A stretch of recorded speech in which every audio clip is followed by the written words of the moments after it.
All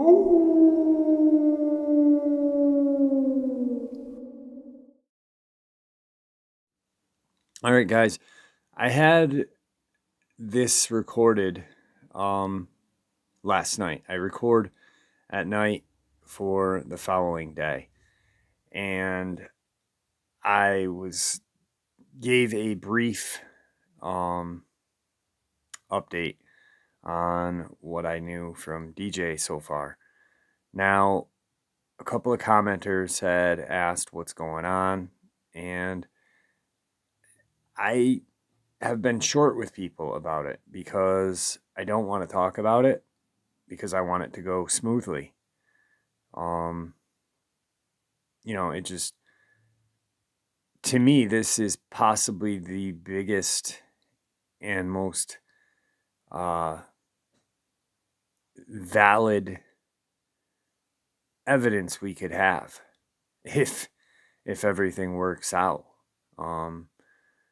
We've had a lot of setbacks in the community, not just my channel's community, but the whole crypto community, with the government stepping in and misleading fabrications. I just want everything to go smoothly. So as of right now, what I know is DJ has got the farmer's son-in-law set for an interview Sunday. I will record it Sunday and put it out Monday. The farmer does not want his voice on anything public. He's very apprehensive. He's very scared. He's scared of the fallout of this. He's scared of the government. He's actually scared of the carcass of this animal. So he just doesn't want to have his voice out there. But his son-in-law was with him. Interestingly enough, the adolescent, that's what I'm going to call it for right now because it sounds to me in the description of the story a smaller juvenile.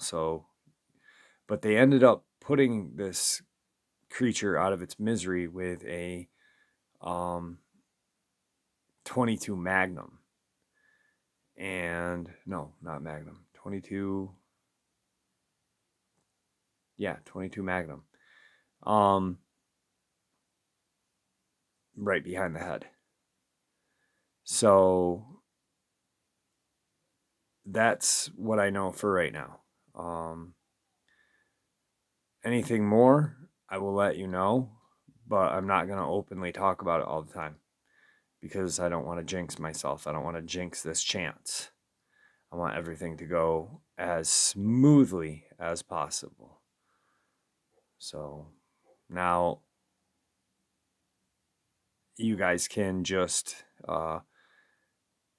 ixnay on the xnay or whatever the update in this video, because this is the official update for what's going on with the farmer in West Virginia. Well, greetings and salutations, everyone. I hope everyone is doing well today. Today, I have an upload of terrifying encounters and a couple of updates. Before we get into it, a couple links though.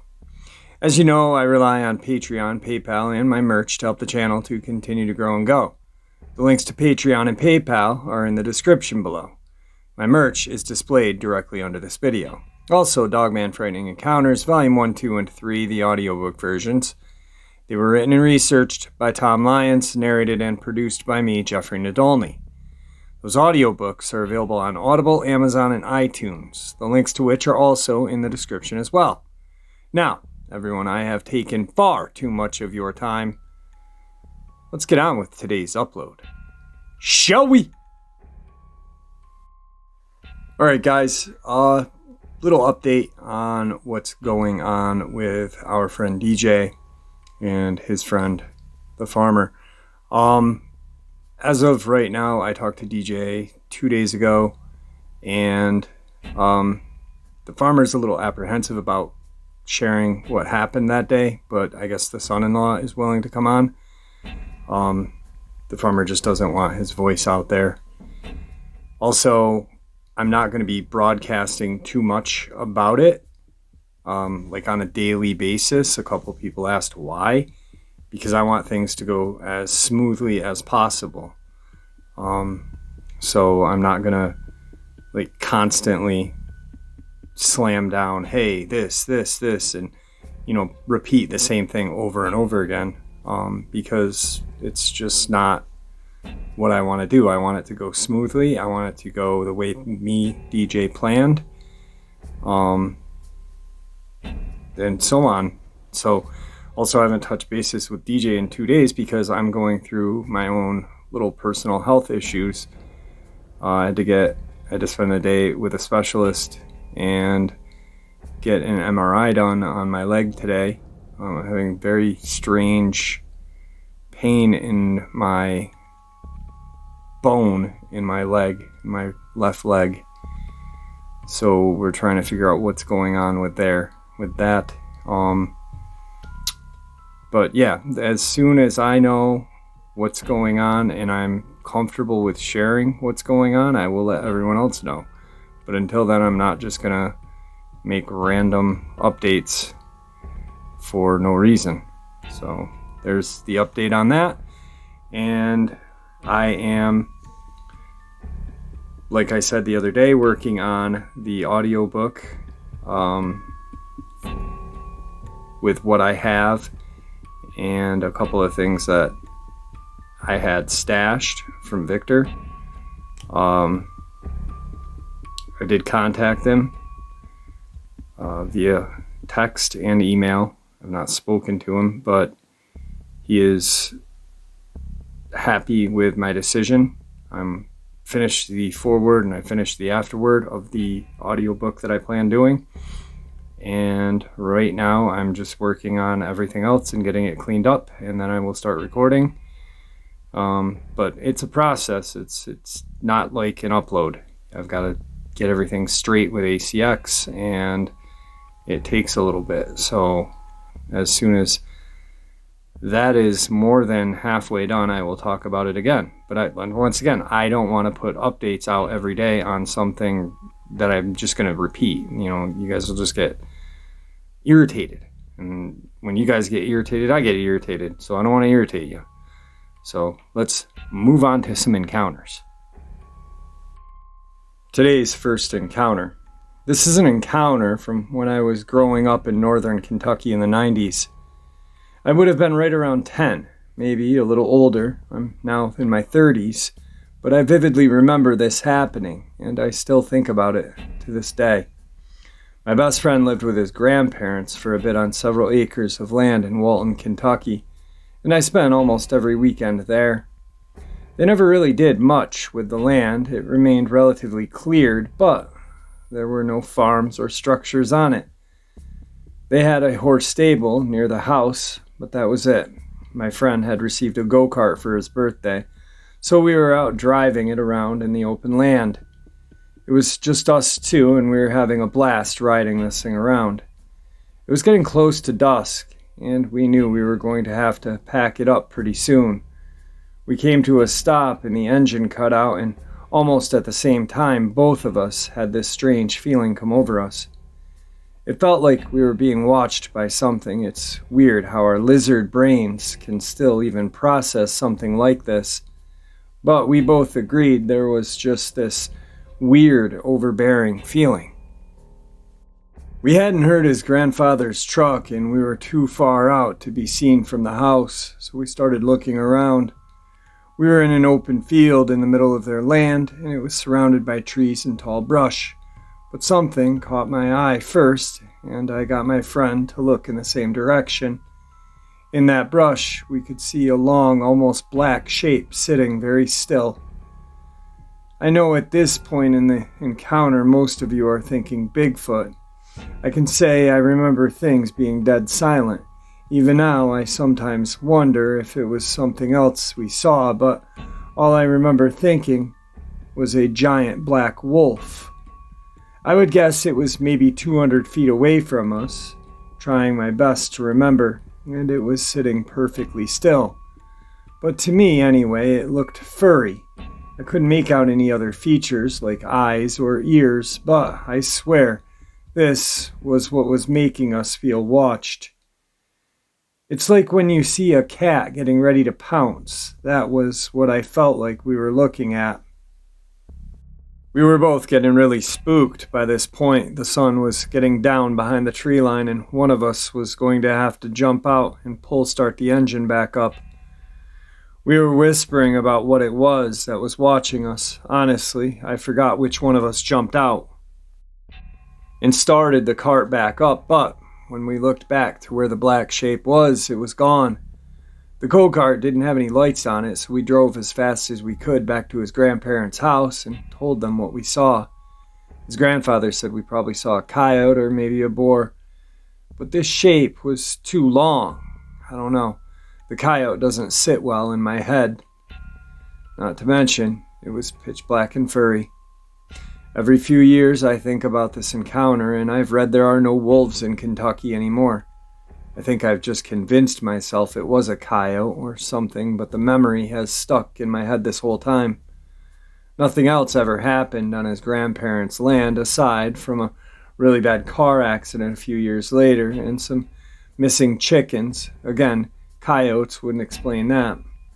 And every once in a while, the horses would get really riled up at night. We would go camping on the land and fishing a lot, and we had a lot of fun around there. Anyway, this is my little encounter. I wish I had more, but all I have is 100% truth. Today's second encounter. March of 1962, I was invited to spend Easter week at my friend's cabin in Homewood, Lake Tahoe, California. I was 15, full of energy and fearless. There was probably 4 feet of snow in the hills surrounding the lake, and my friend's dad had to pay to have the road to the cabin plowed free. The cabin was probably more than a mile above the lake and the last cabin on the road. About the third day there, my friend's family drove to Sparks, Nevada to pick up their grandmother. There was no room in the station wagon for me to accompany them, so I stayed back. The snow behind the cabin had been trampled down by myself, my friend, and his sister as we tried to ride a sled and just played in the snow. I had my friend Roy's pump pellet pistol and shot several pine cones from nearby trees. This was about 10 in the morning, and I went to the outhouse to do my constitution. Sitting in the outhouse, I distinctly heard loud bipedal steps coming out from the surrounding woods toward the outhouse. The frozen snow crackled with each step. I began pumping the pellet pistol fiercely, getting in over 20 pumps. The steps sounded like they were within 20 feet when I loudly and plainly spoke. I have a gun and I am not afraid to use it. I sat on the toilet for several more minutes before opening the outhouse door. I looked around and saw no one. I tried to look for prints, but we had made so many that nothing new could be isolated. There were no other residents in the area for several miles, and I knew something strange had just occurred. At the time, I thought it was an intruder thinking that he could rob the cabin. However, he came out of the forest above the cabin and not from the lower location in the direction of the highway around Lake Tahoe. My friend became a Major League Baseball player and is the answer to a trivia question which occasionally is brought up. He now has Alzheimer's, but over the years, we would marvel over the strange incident, which was the scariest moment of my life. Today's third encounter. I was hiking in the Cascades in Oregon. I was in a more remote area of the range. On the 6th day on the trail, the hair on the back of my neck started to stand on end. I chalked it up to being a mountain lion in the area, but the weird thing was the uneasy feeling never left. That night is when I heard the howling. It was not wolves or bears or any other animal I had ever heard. The closest thing I could relate it to is noises apes and monkeys make. This persisted for the next few nights. Eventually, something started rummaging through my campsite. Naturally, I assumed it was a bear or raccoons. But on the 11th day, I woke up and my food bag was removed from the tree. Something had cut the line through. All of my food was gone. I decided to keep pushing. I had 4 days left until the end of the trail. I'm familiar with what I can and cannot eat in the area, and I could always fish for food. The same nightly activities continued to occur, and on the 13th night something started throwing stones at my tent. For some reason I lost it. I screamed into the darkness for whatever it was to leave me alone, hoping it was just some person messing with me and maybe they'd scream out, "Sorry, mate," or something. Instead, it grew quiet for the first time at night. Nothing could be heard. Then a scream louder and more vicious than any other cut through the night. Then nothing, complete and utter silence. Despite it being quiet, I was not able to sleep that night. I just waited. The next day I continued my hike, dead tired and just wanting to get out. The hair on the back of my neck still standing, the forest completely quiet. I felt like I was being hunted.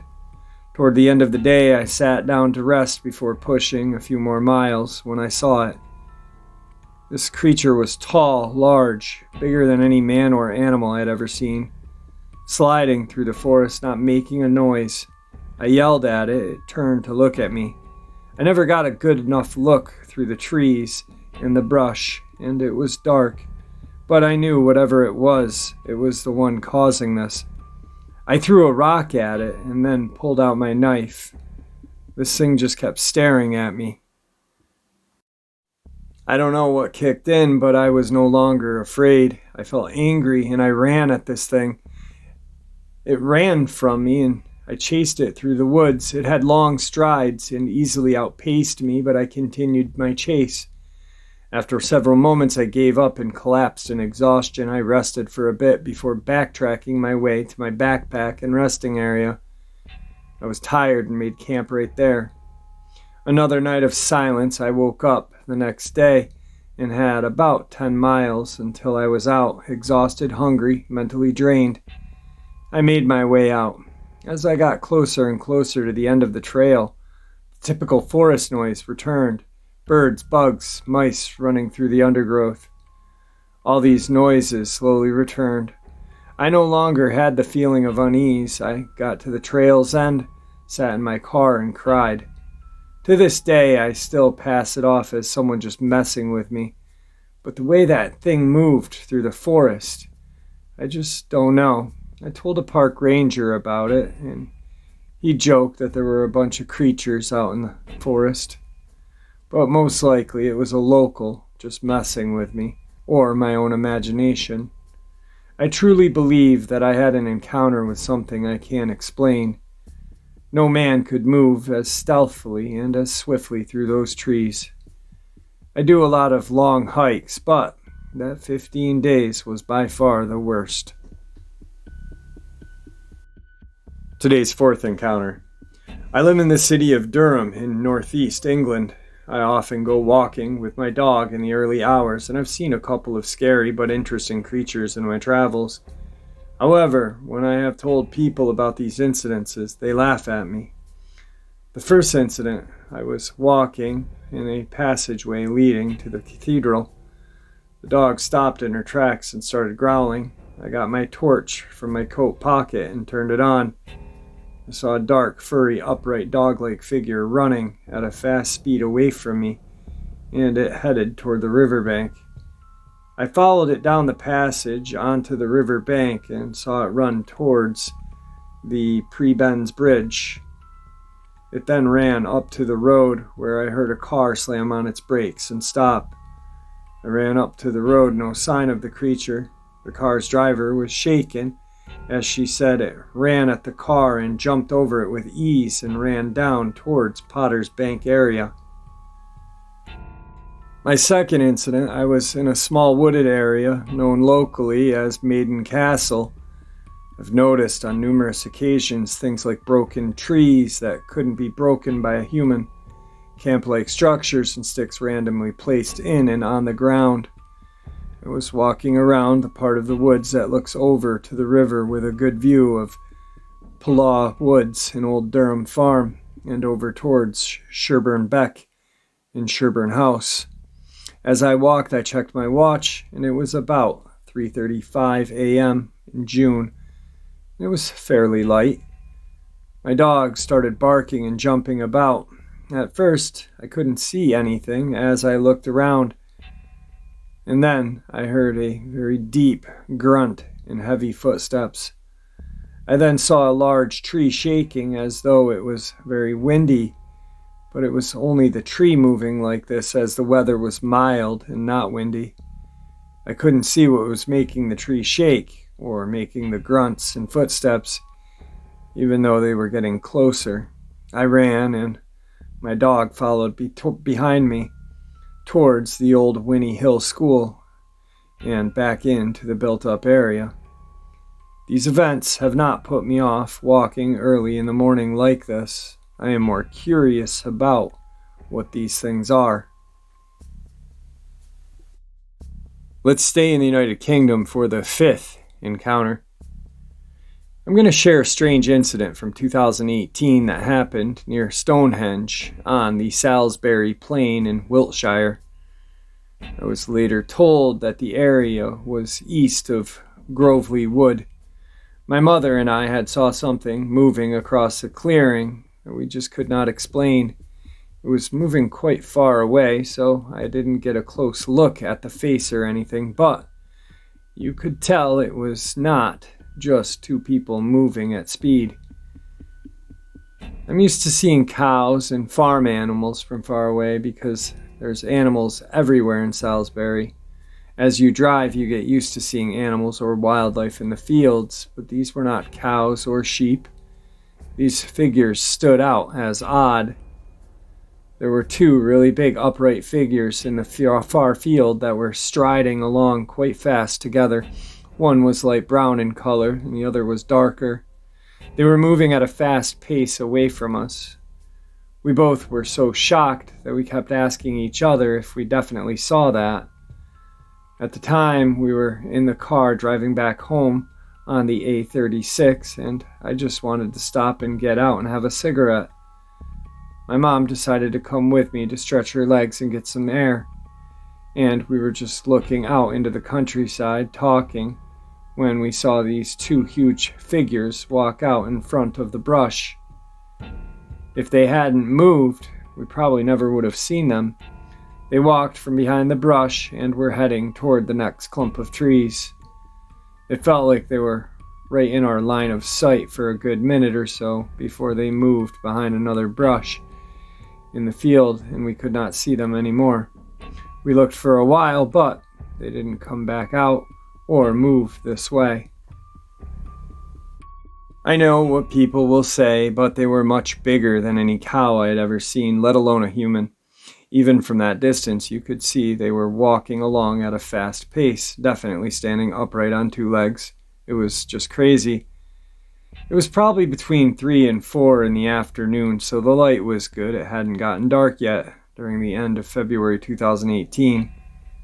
I've never really been into anything like this, but since I saw it, I just can't explain it. I really want to find out more, to be honest. What are they? They look like two ape men type things. The Sasquatch pictures I've seen look pretty close to what I saw that day, but that's impossible. Has anyone else seen anything like this in this area? We were able to see them for quite a while. I didn't even think about my phone, let alone feel compelled to take any photos. It wasn't until after that I thought about it. Why didn't I take a video or a picture? Which is strange because you would have thought if you saw something like that, you would immediately want to capture it. But I just didn't feel like that at all. We watched them as they walked, waited a few minutes, and got back into the car and drove home. We did keep asking each other, did we really see that? What were they? How could we have seen them? And I'm still wondering about that now. Today's sixth encounter. I was about 4 years old when the most terrifying incident of my life occurred. I had shared a bedroom with my brother at the time, and he He was 3.5 years older than myself. The two-bedroom house was located in County Durham in northeast England. On this particular night, we were still awake in the very early hours. Though I don't remember the exact time, my brother asked me to go downstairs with him to get a drink of water as he kept both of us awake during the night due to a cold, and now he wanted a drink to help him stop coughing. It was, I think, around 1:30 in the morning when I reluctantly agreed to go downstairs with him, only because I was too scared to be left alone upstairs. We got out of our beds, switched on the light, and stepped out into the small landing in the dark. It was only when we reached the top of the stairs and we were about to descend that we saw what was on its way up the stairs. At the bottom of the stairs, with one foot on one stair and the other foot on the next, and its left hand on the banister, was a creature, which would most aptly be described as a werewolf.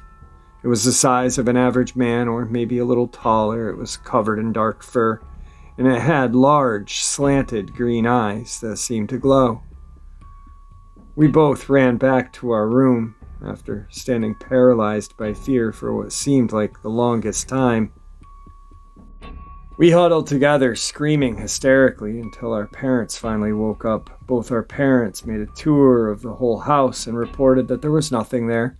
Nothing was out of the ordinary, and they saw no creature. My brother remembers the creature's eyes were glowing red rather than green, and he believes that the creature had either ears or horns on its head. He goes on to say in his account of the experience that there were stories at the same time of a werewolf seen by another child in the cellar of his home. Today's final encounter. Late November 2015, during the first day of deer firearm hunting season in Pennsylvania, myself, my son, and brother were hunting on private land. Quad trails were the easiest way to hunt this area, but me and my son are true blue deer kickers. One will sit on the trail, the other will take a 100-yard trek through some of the thickest and toughest stuff you could go through. So after about 3 hours of deer kicking, we met up at the top of a hill which overlooks 3 valleys. So myself and the boy walked to the top of the highest valley we were standing on. When we were tracking towards the top of the hill, we had to cut through some really thick briars after coming to a huge opening. We saw a giant stack of twigs intertwined over some big logs. We were curious, so we climbed on top of it. And let me tell you, it was strong, very strong. And my boy said it smelled. I myself lost my sense of smell in a car accident and broke my nose pretty badly and never got it fixed, so I don't have that sense. So while I'm standing on top, I ask my boy if there's an opening, or if it's all sealed up solid. He walked 3/4 of the way around it, but could not get to where I thought there was an opening. It was straight down a cliff with so many sticks and stuff in front of it. It was just way too tough to even check out. We sat on top of this huge structure for a while. I smoked, and he did as well. So we just sat there enjoying a cigarette and kept asking each other what the heck this giant structure was. I was joking around and said, I bet you it was a Bigfoot, doing the old yeah right, joking around. We crawled down off the huge mound of sticks and logs, walked through all the rough stuff again, and came to a nice clearing on top of the 3 valleys. We only hunt with a 12-gauge pumpkin ball, so as we were sitting there, I kept my eye on the other side of the valley. We're still joking about the Bigfoot deal. I look across the valley, and out of nowhere, a huge black blob appears a 1/4 mile down the hill. I pull out my gun with a 4-powered scope, enough to see it clearly at a distance. Kept looking at it and saw it was hairy. I gave the gun to my boy, and he said, keep the black blob in the scope until I could get my camera out of my jacket, which had a 16-power lens on it, and I could get a real good look at it, take a pic while I was at it. We don't have too many bear, especially in the area, game lands right over the mountain we were on, but still 5 miles away. I told my son, don't take your scope off of it, just in case it moves. We both never saw a wild bear, and for it to be that close to us while we were talking, carrying on, laughing, and smoking cigarettes. I've heard bear are super smart and can smell things 2 miles away. I don't know because I don't hunt bear. But if it was a bear, I wanted to get a picture of it. So my boy kept the scope on the black blob. I had a hard time finding it with the camera with all my clothing. My boy, being anxious, took his eyes and scope off the blob, turned and asked, "Did you find it yet?" When we both looked back, we saw a flash of black go over the mountain about 150 yards away from where it was. We both looked at each other and had the same question. Did you see that? How the heck did it get over that mountain that darn far and fast? So, that was not the end of the sighting. It took us about an hour and a half just to get back to the truck. We were taking our time after seeing something that just baffled us. We were walking down the quad trail, and out of nowhere, a rock came flying right past us, stopped us in our tracks. We were both looking around. We couldn't see anything. Now, we were close enough to communicate with each other, with the other brother who was hunting the easy trails, got on the radio, a two-way, and asked where he was at. He said he was 100 yards away from the truck. Myself and my boy were 300 yards. So we were close to getting out of the woods and close to the truck. Plus, we have not seen anything, no bird, deer, tracks, nothing. It was just uncanny, so weird. Myself and my boy figured after agreeing to yell out who's there, we thought we might have had someone's hunting spot. No answer. So, as we're walking toward the truck, we kept hearing twigs and limbs snapping the whole way back. We would stop, so would they, or it. We both kept talking and asking each other the same question. The whole walk down, "Did you hear that? What was that smell?" my boy would say. Around 150 yards from the truck, we sat and waited. Not one noise, nothing. Waited for at least an hour, smoked ciggies, and kept asking each other what threw the rock at us. We were joking about it. My boy said jokingly, "It's a Bigfoot." We got up, get ready to go. We were done for the day.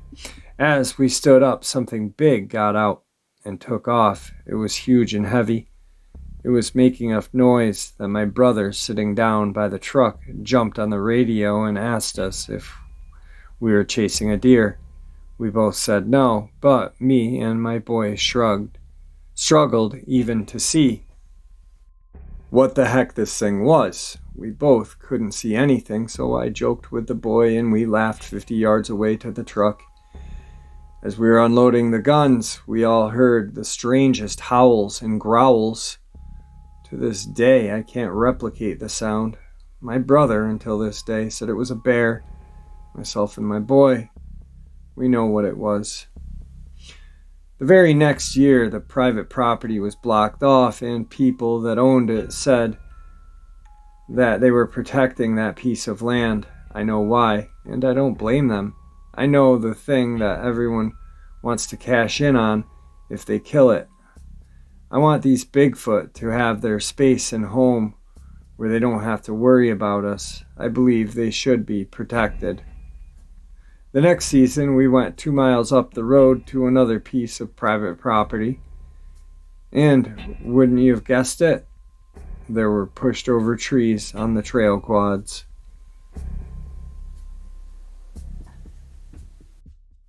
We heard this whistling sound as well. My brother heard it too. But he said it just sounded like a hunter. Myself and my boy know. Yes, we do. So even though we have seen it, heard it, and know the signs of it, we are not afraid. Not because we have guns or bows, but because I have a respect for them.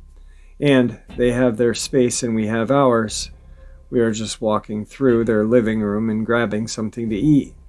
And if we ever have a conflict in the woods with them, I will leave. It's their home, by the way.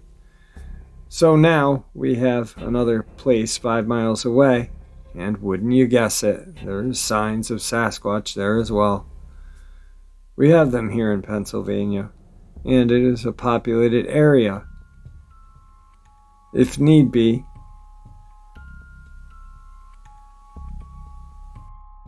I will try to take some pics next season. Now, since I know what we're looking at, myself and my boy both agreed not to tempt them with grunting, wood knocking, or howling. We are invading their home. We are the intruders. No reason to act like them or to try to harm them in any way. I would dislike shooting or harming something so close to humans. Wow, I actually made it through that last part of the story partially without having any pain in my leg. It's crazy. I'll just quickly describe what's going on. About a week ago, I woke up in the middle of the night to just this excruciating pain. It's on the upper part of my leg, my left leg, and it's about, I'd say, an inch by an inch spot. And I've had neuropathy for a very long time. I have plantar fasciitis. It's none of those. It's not a muscle pain. It is something in my bone, and it throbs so bad. It's probably the worst pain I've ever felt in my life, to be honest with you. So when I was recording that last upload, it started hurting as I'm in mid-sentence, and that's when I shut up for a second, so I apologize. Like I said, I'm waiting on DJ and his friend the farmer and his son-in-law to move forward with everything. But I'm not gonna just make senseless updates. Like I said, I want this to work out the way it needs to work out, and for the best of everybody, So anyway, with that, I want to thank everybody for always tuning in, and please be kind to each other, and may the Great Spirit watch over all of us and guide us on our path in life. Until tomorrow, farewell, my friends.